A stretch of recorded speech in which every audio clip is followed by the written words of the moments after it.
नमस्कार, आप देख रहे हैं आरएडी न्यूज़। मैं हूं योगेश चक्रवर्ती। एलजेपी रामविलास के अध्यक्ष चिराग पासवान को केंद्र सरकार ने या कहें केंद्र की बीजेपी सरकार ने जेड कैटेगरी की सुरक्षा दी है। इस सुरक्षा के बाद तरह तरह के कयास लगाए जा रहे हैं। कहा जा रहा है कि बिहार की राजनीति पर इसका गहरा असर पड़ने वाला है।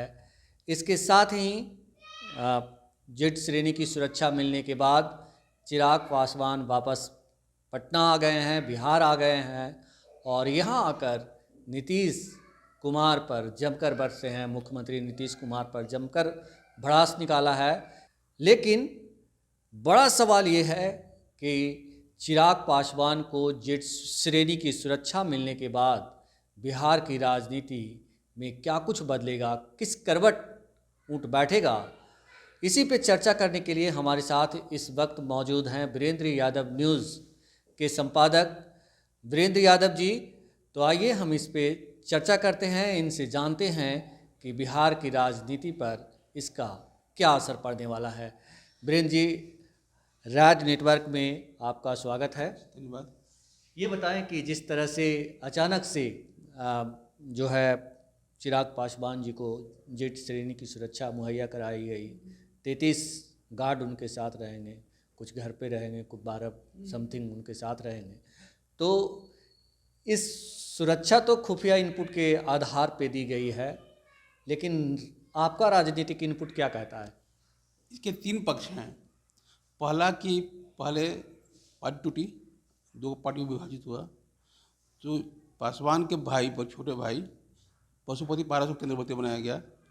सेकंड वो भी दौर था जब केंद्र की भाजपा सरकार ने चिराग पासवान को रामविलास के वर्षों से मकान खाली करवाया, वहाँ रामविलास की प्रतिमा बनी थी, तोड़वा के फेंकवाया।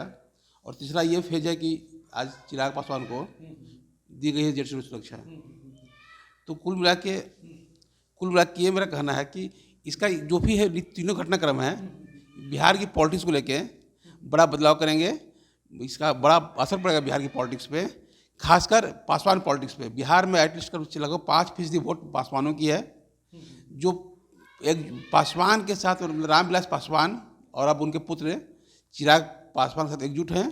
ये पूरा 5% वोट जहाँ वहीं जाएगा जहाँ चिराग पासवान कहेंगे। तो चिराग पासवान के पॉलिटिकल महत्व को देखते हुए, उनके वोट ट्रांसफर की कैपेसिटी को देखते हुए भाजपा ने उनको फिर नए सिरे से डाल रही है। पहले तो पार्टी तोड़ी, उसमें नीतीश कुमार साथ में थे, तो भाजपा नीतीश कुमार, फिर मकान खाली करवाया, अब सुरक्षा झोंक दिया उनके चिराग पासवान पे। पूरा का पूरा एक पॉलिटिकल गेम है। इसका एकमात्र लक्ष्य पासवान वोटों को, एक तो चिराग पासवान को डोरे डालना है और पासवान वोट को अपने पास कैसे जोड़ें, बिखराव न हो पासवानों में, इसके लिए रणनीति पूरी की पूरी भाजपा की है। क्योंकि लगा भाजपा को पिछले 6-8 महीनों में या 1.5 सालों में कि जो रामविलास के छोटे भाई हैं पशुपति पारस, उनका कोई पासवान जाति पकड़ नहीं है।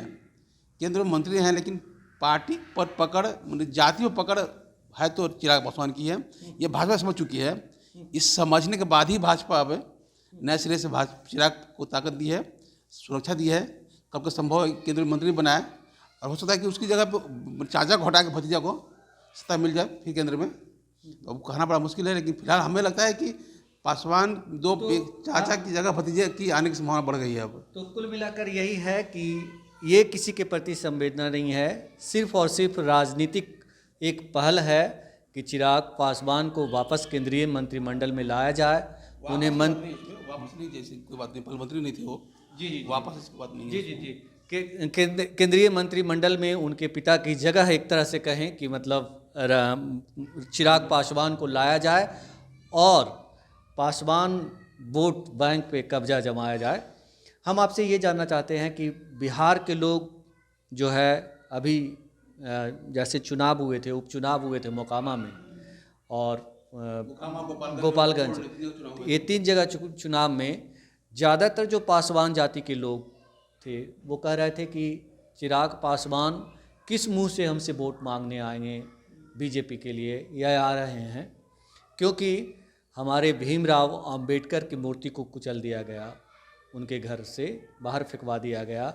खुद रामविलास पासवान की प्रतिमा को या फोटो जो भी थे उसको बाहर फेंक दिया गया, कूड़ेदान में फेंक दिया गया, और फिर भी ये कह रहे हैं कि हम तो उनके हनुमान हैं।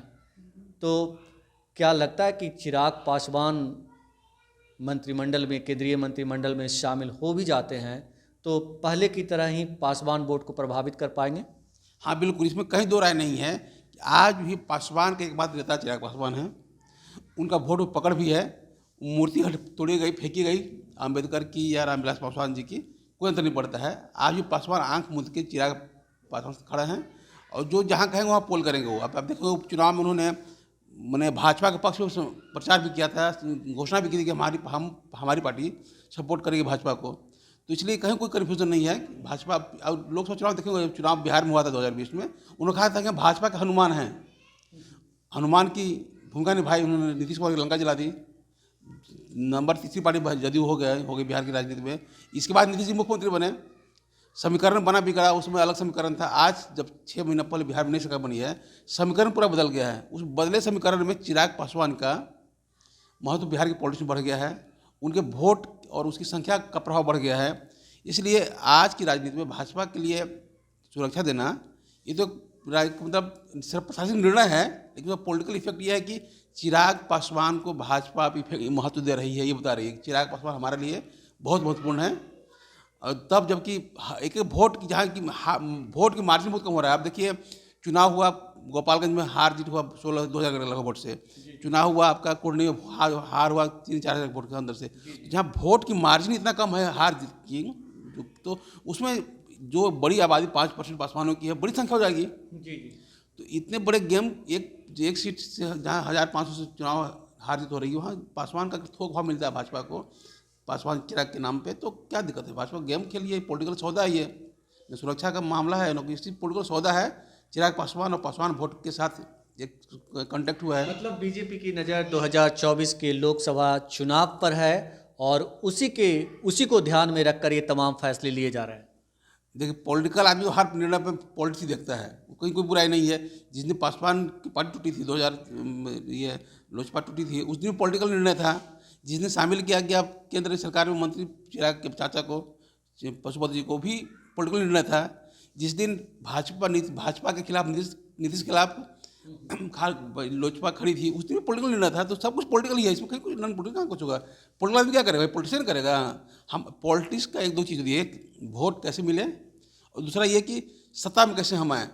इसके लिए जो जरूरी लोग करेंगे, कर रहे हैं, चाहे वो नीतीश कुमार जी हों, लालू जी हों, या फिर भाजपा वाले हों। पिछले विधानसभा चुनाव में बिहार फर्स्ट, बिहारी फर्स्ट का लगातार नारा दे रहे थे, नीतीश कुमार पर लगातार हमला कर रहे थे, जिस तरह से उनको नुकसान पहुंचाया चिराग पासवान ने। क्या आपको लगता है कि उसी लॉयल्टी की कीमत उन्हें मिली है या मिलेगी?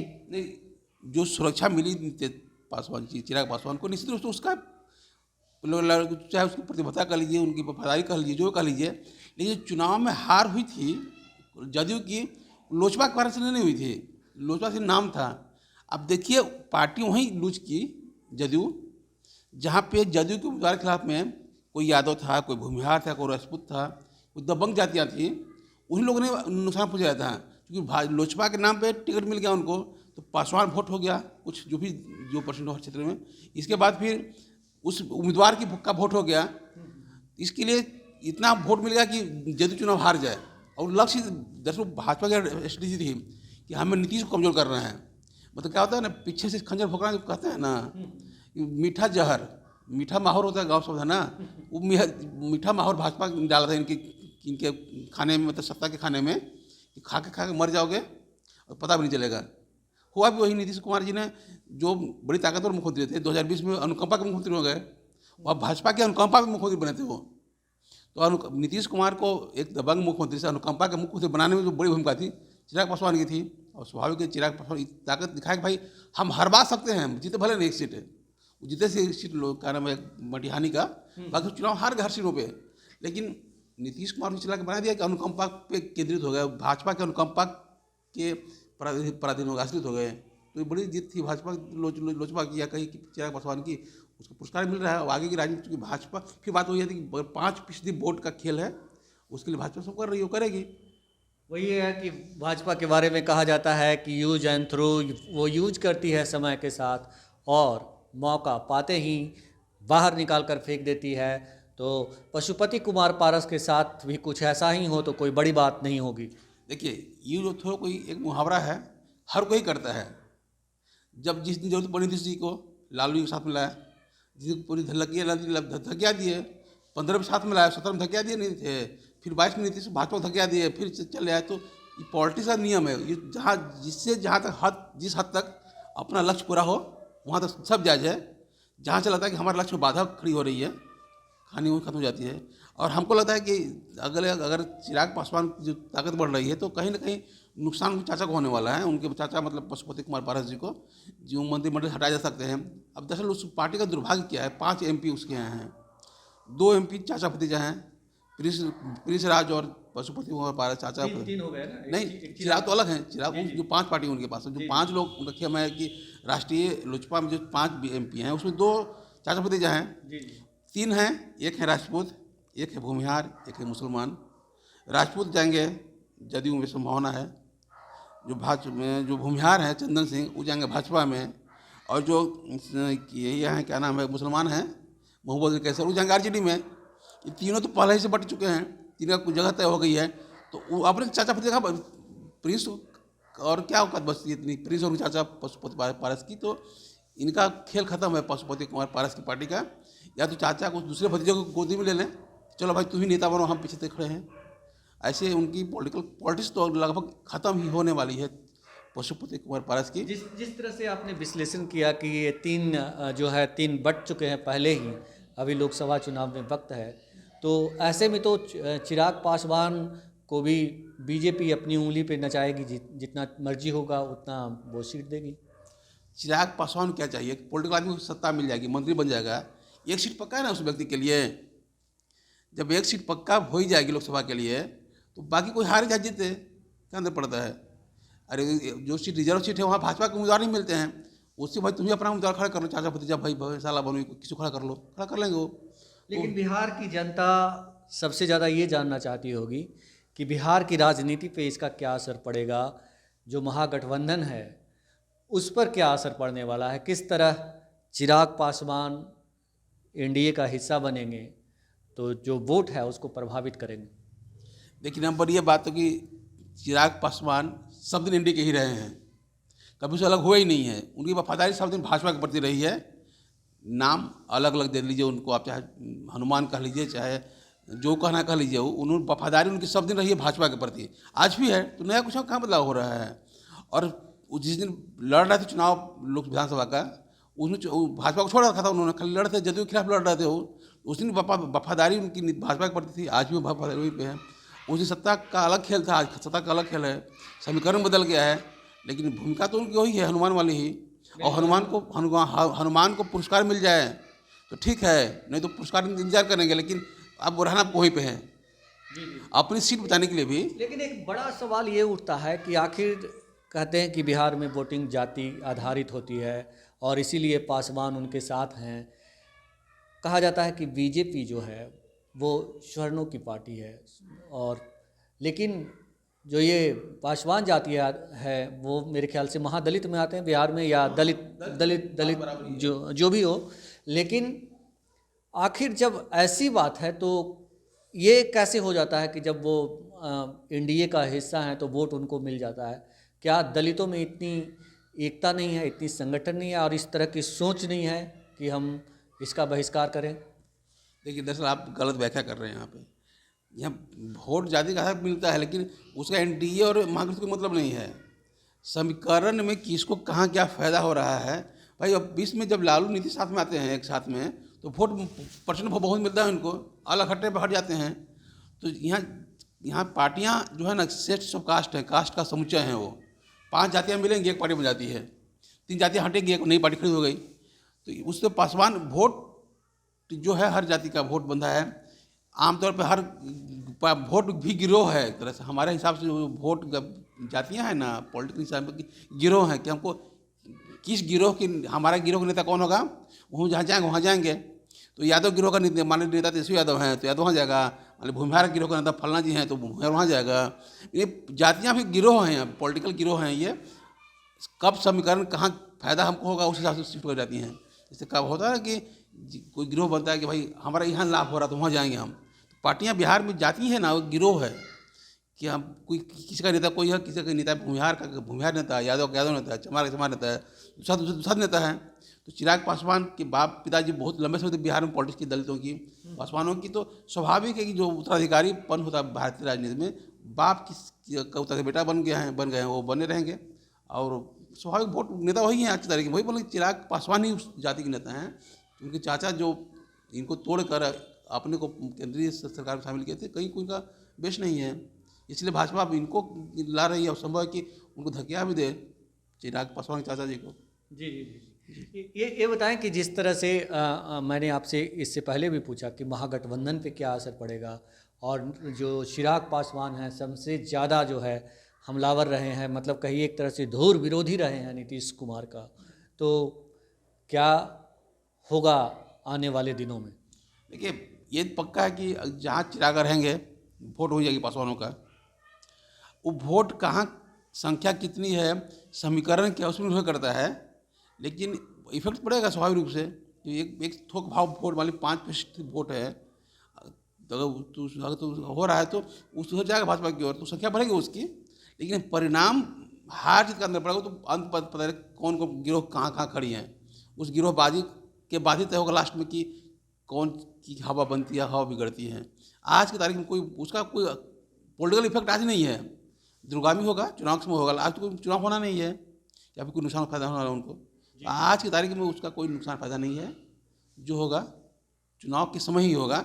लेकिन तय है कि एक बड़ा मार्जिन वोट है, 5% वोट मार्जिन, जहाँ की 1000 वोट से हार जीत होती है, तो उसमें वोट की बड़ी भूमिका होगी। थोक भाव से जो पासवान का वोट एक जगह जाएगा तो स्वाभाविक है जिस दर जाएगा उधर वोट पड़ेगा उसको। और बता दिया चिराग पासवान ने कि पासवान तो वोट हमारा ही है। 2020 चुनाव में उन्होंने बताया कि वोट हमारा है। उन्हीं वोटों की वजह से जो लोग टिकट मांग रहे थे भाजपा का, लोजपा का, उनको पता था कि थोक भाव तो वोट ही है पासवानों का, बाकी हमारा अपना वोट होगा, अपना इफेक्ट का वोट होगा, अपनी जाति की वोट का वोट होगा, उससे जीत लेंगे। या भले जीते ना हार ही जाए, लेकिन भरोसा था ना, उसी को फायदा मिला था, उससे नुकसान भी नीतीश कुमार को हुआ। चलिए, हमसे बात करने के लिए आपका बहुत शुक्रिया जी, धन्यवाद। तो ये थे वीरेंद्र यादव न्यूज़ के संपादक वीरेंद्र यादव जी। तो इन्होंने बहुत ही विस्तार से समझाया कि चिराग पासवान का एनडीए में शामिल होने से, केंद्रीय मंत्रिमंडल में शामिल होने के बाद किस तरह से जो है बिहार की राजनीति पे उसका असर पड़ेगा। बीजेपी को सीधे सीधे 5% वोट का फ़ायदा होगा। भले ही अभी वो चीज़ें नहीं दिख रही हो, लेकिन आने वाला लोकसभा चुनाव में इसके परिणाम दिखेंगे। और यही कारण है कि बीजेपी अभी जब चुनाव में 15-16 महीने बाकी हैं, लिहाजा धीरे से बीजेपी उन्हें केंद्रीय मंत्रिमंडल में एंट्री भी देने जा रही है, जैसा कि चर्चा है। और इसीलिए उन्हें जेड कैटेगरी की सुरक्षा भी दी गई है, भले ही ये प्रशासनिक फैसला हो। नमस्कार।